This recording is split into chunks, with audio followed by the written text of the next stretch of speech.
रात के ठीक 12 बजे थे। तेज बारिश हो रही थी और बिजली की चमक से पूरा आसमान कांप रहा था। रोहन अपनी कार से पहाड़ी रास्ते पर बने पुराने गेस्ट हाउस की ओर बढ़ रहा था। शहर से दूर यह जगह कई सालों से बंद पड़ी थी, लेकिन मजबूरी में उसे यहीं रुकना था।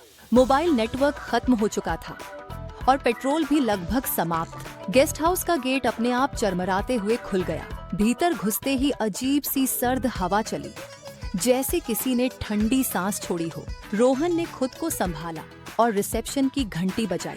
कोई जवाब नहीं। तभी ऊपर से पैरों के चलने की आवाज आई। कोई है? उसने डरते हुए आवाज दी। सीढ़ियों से एक बूढ़ा आदमी नीचे उतरा। उसकी आंखें अजीब तरह से चमक रही थीं। उसने बिना मुस्कुराए कहा, कमरा नंबर 13 खाली है। रोहन को यह सुनकर अजीब लगा, पर उसने चुपचाप चाबी ले ली।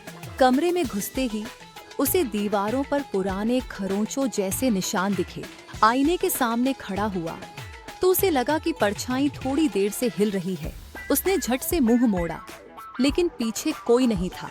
दिल जोर जोर से धड़कने लगा। रात के करीब 2 बजे उसे किसी के रोने की आवाज सुनाई दी। आवाज धीरे धीरे उसके कमरे के पास आ रही थी। दरवाजा अपने आप खुल गया। सामने एक सफेद साड़ी में लड़की खड़ी थी। उसका चेहरा बालों से ढका हुआ था। मदद करो, वह कराहती हुई बोली। रोहन डर से जड़ हो गया। अचानक लड़की ने अपना चेहरा उठाया।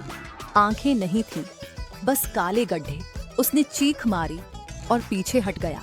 तभी कमरे की लाइट बुझ गई। अंधेरे में किसी ने उसके कान में फुसफुसाया, तुम भी यहीं रह जाओगे। अचानक सुबह हो गई। रोहन की आंख खुली तो वह सड़क किनारे पड़ा था। गेस्ट हाउस गायब था। पास खड़े लोग आपस में बात कर रहे थे। कहते हैं, उस गेस्ट हाउस में जो भी रात बिताता है, उसकी आत्मा वहीं कैद हो जाती है। रोहन कांप उठा। उसके हाथ पर वही खरोंच के निशान थे और तभी उसकी परछाई मुस्कुरा रही थी, जबकि वह खुद नहीं।